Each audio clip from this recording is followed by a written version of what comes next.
Hello everyone, welcome back to our channel. तो आज की जो मैं रिक्रूटमेंट लेके आई हूँ वो आपके लिए काफ़ी अच्छी रिक्रूटमेंट है, क्योंकि ये रिक्रूटमेंट जो निकाली हुई है वो जेके बैंक ने अपनी तरफ से निकाली हुई है। जेके बैंक जेएनके बैंक ने अपनी रिक्रूटमेंट, जो कि एक जम्मू कश्मीर बेस्ड बैंक है, जम्मू एंड कश्मीर बैंक, जो अपनी रिक्रूटमेंट कंडक्ट करवाने जा रहा है। इसमें आपके पास एक गोल्डन अपॉर्चुनिटी है। अगर आप जॉब के लिए सर्च कर रहे हो और अगर आप अपनी स्टेट में रहना चाहते हो तो ये आपके लिए काफ़ी अच्छी अपॉर्चुनिटी है। इसकी लास्ट डेट अगर मैं बता दूँ तो जल्दी लास्ट डेट इसके आने वाली है, विद इन 2 डेज़ इसकी लास्ट डेट है। 25 मार्च तक इसकी लास्ट डेट है। इसकी रिक्रूटमेंट अभी रिसेंटली आई थी, 13 मार्च में इसकी रिक्रूटमेंट आई थी और लास्ट डेट इसकी 25 मार्च तो रखी हुई है इन्होंने। तो अगर आप जॉब के लिए सर्च कर रहे हो और अगर आप अपनी स्टेट में रहना चाहते हो, स्टेट में रहकर जॉब करना चाहते हो, तो ये आपके लिए काफ़ी अच्छी अपॉर्चुनिटी है। इसके लिए आपकी जो एजुकेशन क्वालिफिकेशन उन्होंने मांगी हुई है वो मिनिमम ग्रेजुएशन चाहिए उसके लिए। इसके लिए कोई हायर क्वालिफिकेशन की जरूरत नहीं है, बेसिकली आपकी ग्रेजुएशन होगी और उस बेसिस से आपकी सिलेक्शन होगी। इसकी अगर मैं बात करूँ इस वैकेंसी की, तो टोटल नंबर ऑफ वैकेंसीज इसमें जो उन्होंने निकाली हुई है वो 48 वैकेंसीज़ हैं, जिसमें अगर मैं बात करूँ तो 2 वैकेंसीज़ हैं। जैसे कि जो वैकेंसी नंबर 1 है वो फैकल्टी की है, जिसकी टोटल नंबर ऑफ वैकेंसीज़ है 24। और जो कि ऑफिस अटेंडेंट की अगर मैं वैकेंसीज़ की बात करूँ तो वो टोटल है 24। वो भी फैकल्टी की भी 24 है और ऑफिस अटेंडेंट की भी 24 वैकेंसीज़ है। तो टोटल आ गई 48 वैकेंसीज जो इन्होंने जेके बैंक ने निकाली हुई हैं अपनी। इसी अगर मैं सबमिशन ऑफ फॉर्म की बात करूँ तो 25 मार्च तक इसकी लास्ट डेट है। 25 मार्च से पहले पहले आप इस रिक्रूटमेंट के लिए एलिजिबल हो अगर आप इसके लिए अप्लाई कर देते हो तो। इसका एज क्राइटेरिया मैं जल्दी से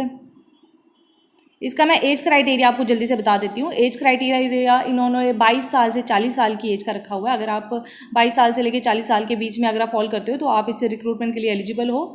इसकी अगर मैं बात करूँ तो ये परमानेंट ऐसे तो जॉब नहीं है, बट परमानेंट हो सकती है, क्योंकि ऐसे तो कंट्रैक्चुअल बेसिस पे है।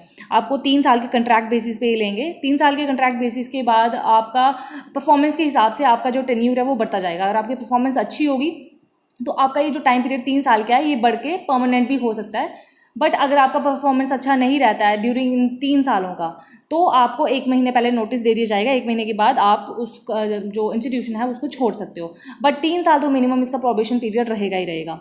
नेक्स्ट अगर मैं बात करूँ क्वालिफिकेशन की, तो फैकल्टी के लिए भी इन्होंने ग्रेजुएट, पोस्ट ग्रेजुएट, आपके पास कोई भी एजुकेशन क्वालिफिकेशन है ग्रेजुएशन से ऊपर वाली, तो आप इसके लिए अप्लाई कर सकते हो। नेक्स्ट ऑफिस अटेंडेंट के लिए भी इन्होंने क्या मांगा हुआ है, सिंपली ग्रेजुएशन मांगी हुई है।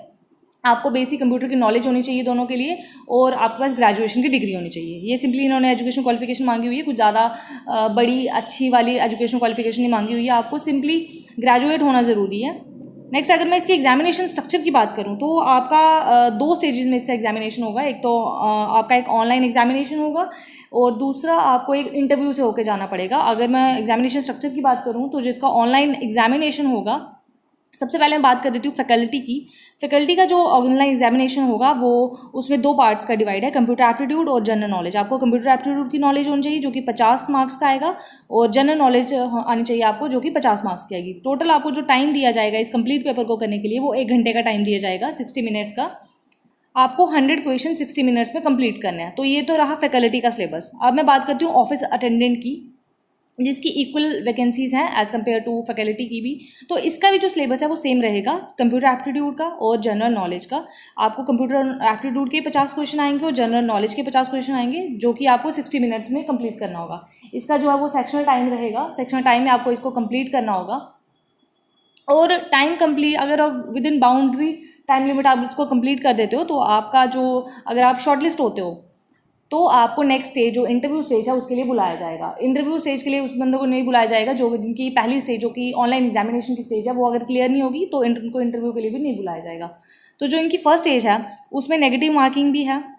आपको स्कोर अच्छा करना है, आपको अच्छे से इसके लिए पढ़ के आंसर टिक करने हैं। नेक्स्ट अगर मैं इसकी बात करूँ इसकी जो इंटरव्यू प्रोसेस की, तो अगर आप फर्स्ट जो मोड में सिलेक्ट होते हो, जो आपका रिटन है उसमें आप क्वालिफाई होते हो तो आपको इंटरव्यू के लिए बुलाया जाएगा। और इंटरव्यू और एग्ज़ाम और इंटरव्यू की जो रेशो है वो 80:20 है। 80 रेशो उसकी है ऑनलाइन एग्ज़ाम की, और 20 की जो रेशो है वो है इंटरव्यू की।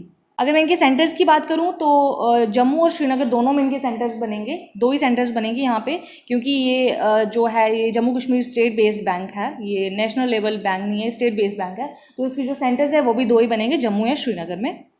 नेक्स्ट अगर मैं बता दूं कि इसको अप्लाई कैसे करना है, तो आपको सिंपली क्या करना है, इनकी ऑफिशियल वेबसाइट पे जाना है, जिसका मैं लिंक अपने डिस्क्रिप्शन बॉक्स में दे देती हूँ। इसके वीडियो का भी लिंक, इसकी जो वेबसाइट का लिंक है और इसके जो नोटिफिकेशन का लिंक है वो मैं अपने डिस्क्रिप्शन बॉक्स में दे रही हूँ।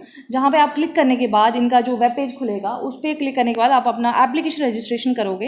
एप्लीकेशन रजिस्ट्रेशन में आप अपना पर्सनल डेटा, अपनी डेट ऑफ बर्थ, अपना ID प्रूफ, अपना सब कुछ, अपना डिटेल्स फिल करने के बाद आप सबमिट करोगे। सबमिट करने के बाद जब नेक्स्ट विंडो खुलेगी उस पर आपको पेमेंट करनी पड़ेगी फ़ी पेमेंट की मैं बता दूं तो आपका जो इन्होंने फ़ी रखा हुआ है तो वो 1000 रुपीज़ फॉर ऑल कैंडिडेट्स है।